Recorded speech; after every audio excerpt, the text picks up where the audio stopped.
Shashi Tharoor, I mean, the foreign minister there was saying that you're an expert in peacekeeping forces. You've worked in this area. I just want to pick up on that point he's just made about, would that be something that India would consider or toy with or engage with? Fortunately, anything I say doesn't engage India since I'm in the opposition and not in the government. But Espen is right. And in fact, when you go back to the earlier part of this conversation, when you talked about the middle powers and so on, how did peacekeeping come about? Well, the UN Charter doesn't mention peacekeeping. The UN Charter envisaged that the big powers that had won World War II would get together and impose peace around the world. And peacekeeping was supposed to be the militaries of the five big powers who constituted the permanent members of the Security Council. But once the Cold War started, that became impossible. And so Dag Hammarskjöld had the brilliance to actually find countries whom one could broadly in those days refer to as middle powers, including India, Canada, Ireland, countries like that, to actually step in and do the peacekeeping that the big powers no longer could because they didn't agree with each other. So our not being engaged in the conflicts of the Cold War was actually a major asset in peacekeeping. Yeah. And that's why the catechism that Espen was summarizing evolved, that peacekeepers do not take sides. Our only side is peace itself. We are not interested in the victory of one or the other. In fact, we try not to get involved when one or the other side is still pursuing victory. It's when they have decided that they are ready for peace that peacekeepers come in. There's this wonderful old line from Brian Urquhart, the late great Brian Urquhart, who talked about never dive into an empty pool. That is, don't try and make peace when one or the other side is ready for peace. But once they are ready, then Espen is quite right. I mean, in fact, the Russians have made it explicit that they will not accept European peacekeepers who belong to NATO countries. They say they will not have NATO troops policing the peace in Ukraine. Now, that's an open statement by the Russian government. So, since pretty much all of Europe seems to belong to NATO these days, even can't build Sweden, I don't know where we're going to go. I mean, you'll have to look beyond Europe for your peacekeepers in Europe. And that may well be something that you would want to turn to India for. And certainly, speaking as an Indian parliamentarian, I don't think there's going to be a lot of resistance to that idea. I think there was resistance famously when there was a request at one point in 2003 for India to send troops to Iraq. And Parliament got together and passed a resolution saying in no circumstances should Indian peacekeepers go to Iraq after the American invasion. I don't see that happening for Ukraine. I think that if it were necessary and there was an agreed peace, I think there would be some willingness to consider, but I can't speak for the government. I'm in the opposition.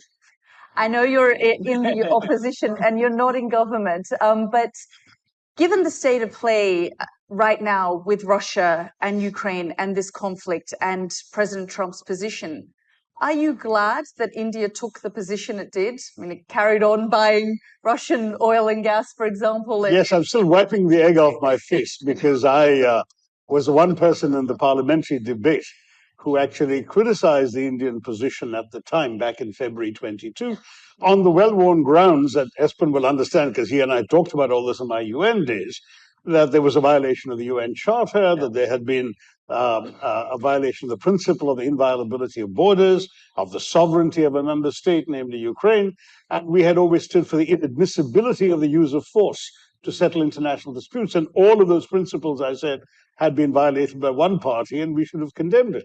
Well, a couple of years later, 3 years later, it does look like I'm the one with egg on my face, because clearly the policy has meant that India has actually a prime minister who can hug both the president of Ukraine and the president of Moscow 2 weeks apart and be accepted in both places. And therefore, India is in a position where it can make a difference to a lasting peace, if it was so required, in ways that very few countries would be able to.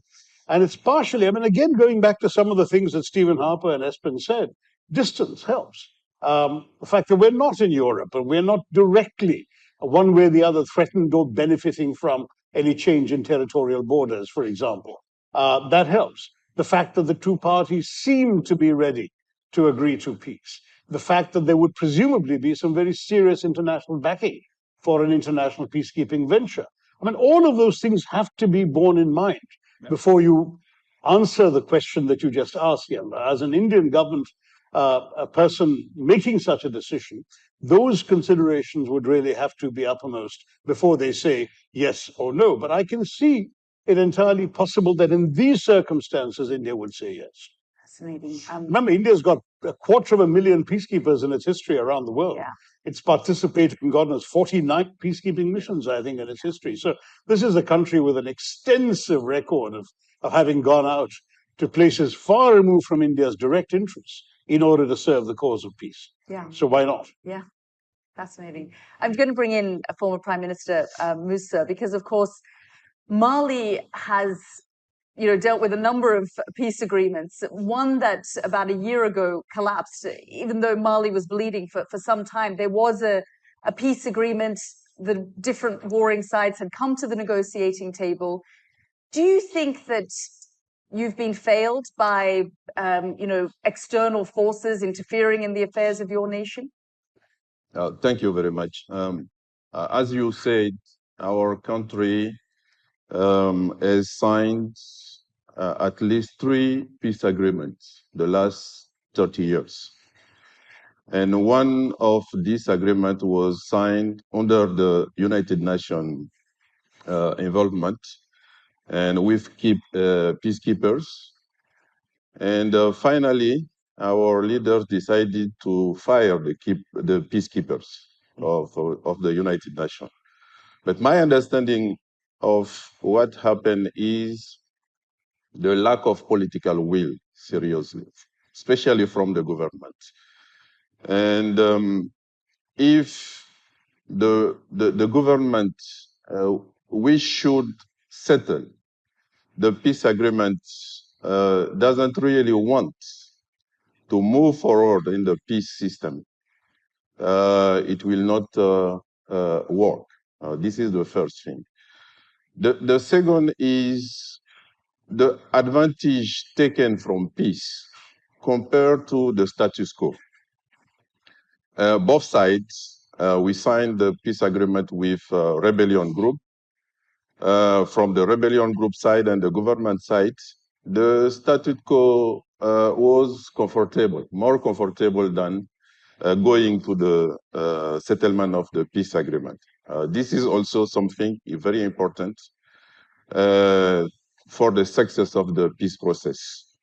To make status quo more expensive than going to the peace. The peace should be more interested compared to the status quo. This is the second thing.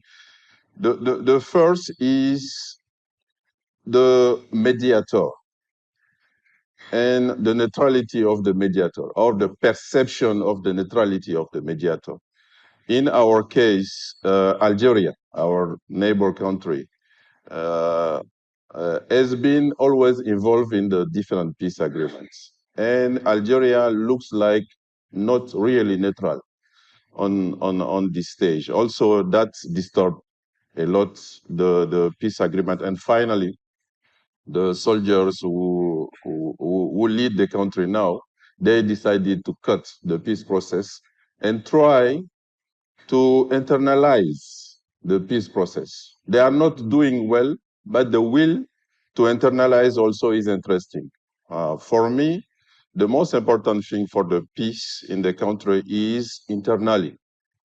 Political will, social readiness of the society to go forward to the peace and to deal with the root cause of the rebellion. I think we have to try to find the right way on that to resettle a peace process for our country and to achieve it. And I have to mention also the regional concern, because now we are not only the country which is involved in difficulties, security difficulties. We have Burkina Faso, we have Niger, and the situation is becoming regional, but even geopolitical situation, and we have also to deal with that.